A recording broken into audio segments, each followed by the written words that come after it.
Selamat pagi pemirsa Was-Was. Dengan suasana hangat di pagi hari ini, saya Desi Hayer akan menemani Anda selama 30 menit ke depan. Di mana lagi kalau bukan di Was-Was. Oleh sebab itu, jangan kemana-mana karena berita yang kami sajikan bukan hanya sekedar berita. Sebab Anda patut was-was sebelum menyaksikan Was-Was. Sikap Ayu Ting Ting dan keluarga yang sempat menutupi tempat dan waktu persalinan secara rapat serta tidak mengizinkan Angie untuk bertemu dengan putrinya hingga saat ini, kini membuat Angie menaruh curiga. Melalui kuasa hukumnya Hotman Paris Hutapea, Angie meminta Ayu melakukan tes DNA terhadap putrinya. Lantas benarkah permintaan tersebut karena Angie menaruh curiga ada pria lain dalam kehidupan Ayu Ting Ting? Pemirsa, kita simak liputannya berikut ini.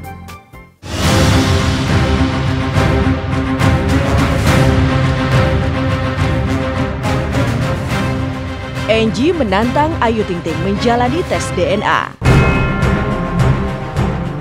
Alasannya, Angie curiga dan tak percaya kepada Ayu Ting Ting yang terus-menerus menyembunyikan sang buah hati darinya. Persoalan bukan lagi tentang proteksi Ayu yang menghalangi bertemu si buah hati. Benarkah kini persoalan jadi melebar lantaran kecurigaan Angie tentang ayah jabang bayi yang dilahirkan Ayu Ting Ting? Tentu masih lekat dalam ingatan pernikahan diam-diam Ayu dan Angie di bulan Juli 2013 lalu. Lantas benarkah saat itu Ayu memang sudah berbadan dua? Iya, dia tahu.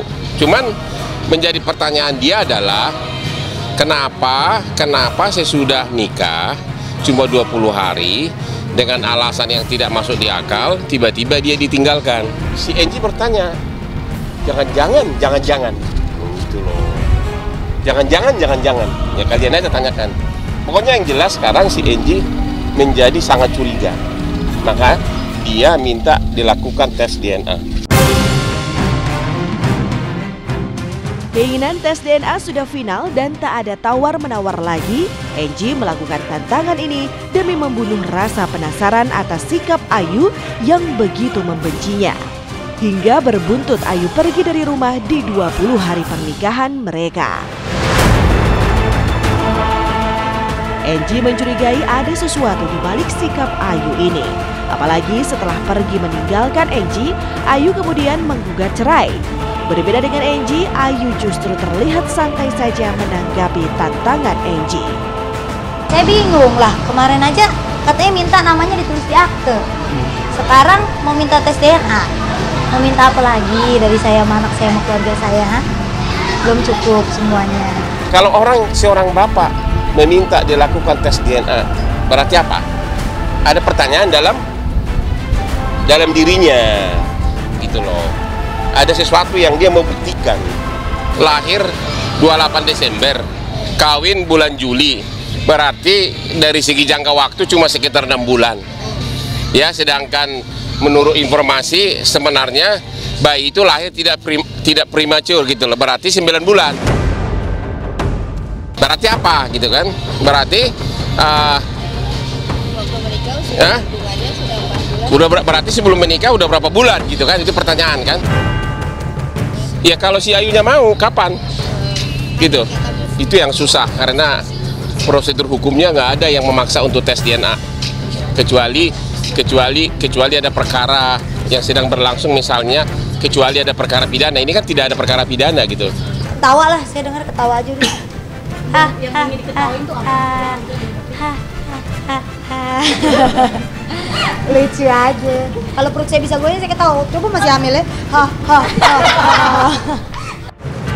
Kisruh Ayu dan Angie makin merembet kemana-mana, termasuk mengaduk-aduk kisah lama tentang cerita di subuh hari di mana Angie didatangi ibu Ayu yang meminta untuk segera menggelar pernikahan. Ibunya si Ayu subuh-subuh datang, pokoknya minta benar agar segera nikah gitu kan. Ya, cuma si Angie sih konsekuen. Cuma menjadi pertanyaan adalah sesudah bayinya lahir kok namanya nama 90% mirip nama kakeknya gitu loh. Kok bukan nama bapaknya gitu. Terserah mau bilang apa, Allah yang tahu semuanya. Jadi nggak perlu saya beberin rincian. Allah yang tahu semuanya. Ketawa aja deh. Isap dada aja. Si Angie menjadi bertanya-tanya gitu loh. Ini ada apa nih? Apakah dulu saya nikah itu hanya untuk agar bayinya lahir di perkawinan yang sah atau tidak gitu loh. Itu menjadi pertanyaan gitu loh. Karena begitu dia nikah dia ditinggalkan gitu. Ayu terus dikejar berbagai dugaan miring, termasuk dugaan dirinya hanya menginginkan akte nikah dengan Angie demi menyelamatkan status si anak yang dilahirkannya. Angie lewat pengacaranya berupaya mempermasalahkan hal ini. Tapi lihatlah Ayu, ia justru tenang menanggapinya sembari mengatakan dia bukan wanita yang gemar mempermainkan pernikahan. Kan saya berharap setelah menikah kehidupan akan lebih baik gitu ya. Akan punya suami yang benar-benar sayang, karena selama pacaran itu kan indah.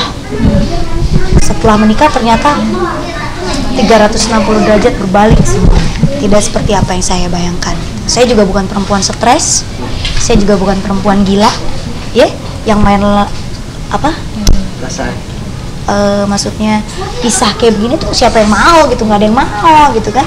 Jadi si Angie jadi bertanya, jangan-jangan aku ini hanya titik-titik-titik, ya, gitu loh. Jangan-jangan aku ini hanya titik-titik-titik. Ya kalian analisa sendiri lah, tanya psikolog lah. Kalau saya ngelihatnya gini, ayahnya juga udah jangan sampai berpikir seperti itu. Dia juga harus berpikir juga untuk kepentingan anak ini, gitu ya. Ya sekarang kita lihat aja sama-sama merasa nggak sih melakukan sesuatu sehingga sampai terjadinya ada orang yang hamil akhirnya gitu. Dan memang yang kalau paling jelas yang harus ditanya adalah ibunya. Ini anaknya siapa? Karena ibu tuh yang paling tahu seorang anak itu datangnya bapaknya siapa gitu.